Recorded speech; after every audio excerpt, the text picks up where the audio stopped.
আল্লাহু আকবার, আল্লাহু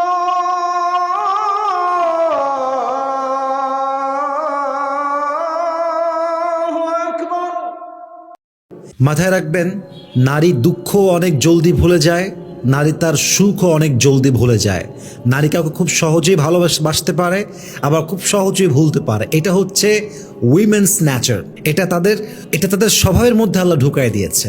ইভেন আপনি ভাবতেছেন যে আপনি আপনার ওয়াইফকে তালাক দিয়ে দিবেন, অমুক নারীকে আপনি ছেড়ে দিবেন, সে আপনার জন্য সারা জীবন মরে যাবে, কান্নাকাটি করে জীবনটা বরবাদ করে দিবে। It's absolutely wrong idea. এটা ভুল ধারণা।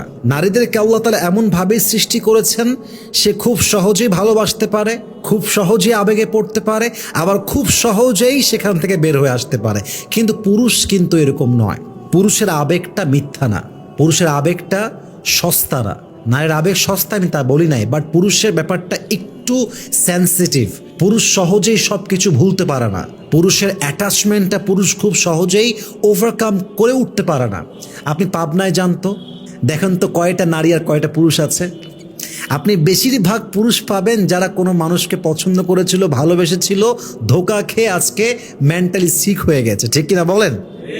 আপনি কয়জন মেয়েকে পাবেন ওই পাবনা হসপিটালে যারা ছ্যাঁকা খেয়ে বেকা হয়ে গেছে, যারা এমনি পাগলি, তারা এমনি পাগলি। বেশিরভাগ ওইরকম দেখবেন যে অ্যাডমিশন নেওয়া আছে। কিন্তু বেশিরভাগ যুবক কিংবা বেশিরভাগ পুরুষ পাগল হয়েছে এই ইস্যু কেন্দ্র করে। অমুকে ধোকা দিয়ে দিয়েছে, অমুকে ছেড়ে দিয়েছে, অমুকের সঙ্গে সংসার ছিল, সংসার ভেঙে গিয়েছে। বেশিরভাগ ক্রাইসিসটা হচ্ছে এরকম।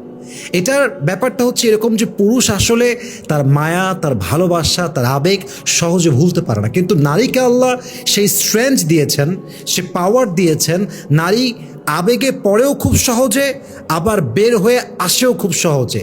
দেখবেন যে আজকালকার যুগে তো সত্য কথা হচ্ছে যে হারাম রিলেশনশিপটা একদম অ্যাভেলেবেল হয়ে গিয়েছে। সম্পর্ক, বিয়ের আগের যেই বিবাহ বহির্ভূত সম্পর্ক, আপনি দেখবেন যে ওই নারী ছেড়ে চলে গেছে, অমুক পুরুষকে বিয়ে করে ফেলেছে, এই চিন্তায় একজন পুরুষ সারা জীবন বিয়ে করে নাই। এরকম আছে না নাই? কিন্তু আপনি কয়জন নারী পাবেন এমন? কয়জন নারী আছে বলেন?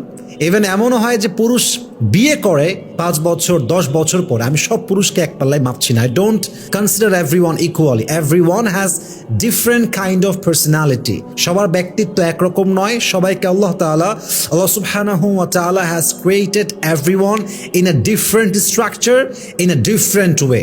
সবার কোয়ালিটি একরকম হবে না। কিন্তু বেশিরভাগ পুরুষ দেখবেন যারা সৎ, অনেস্ট, লয়াল, তারা একবার ধোঁকা খাইলে, একবার ছ্যাঁকা খাইলে সহজে সেখান থেকে আর বের হয়ে আসতে পারে না।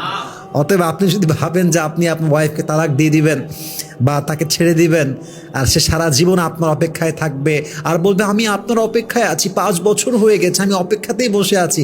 নো, এটা হয় না। বাস্তবতা একদম ভিন্ন। তবে সব মেয়ে একরকম না। আবারও বলছি, সব মেয়ে একরকম না। অনেক মেয়ে অপেক্ষা করে, অনেক মেয়ে 15 বছর অপেক্ষা করে, 16 বছর অপেক্ষা করে। রিসেন্টলি আপনারা দেখেছেন দেশ স্বাধীন হওয়ার পরে একজন বিডিআর যে জেলে ছিল, সে ছাড়া পাওয়ার পরে 16 বছর তার ওয়াইফ তার অপেক্ষায় ছিল। পরে সবাই সুবহানাল্লাহ।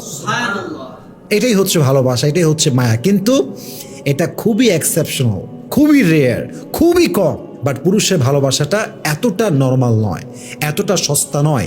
ইভেন পুরুষ যখন আবেগে পড়ে, সে সত্যিকার অর্থেই পড়ে। এটা সাময়িক না। পুরুষের অনুভূতিটা এরকম না যে আজকে মনে আছে কালকে ঠাস করে ভুলে যাবে। একটু সময় লাগে।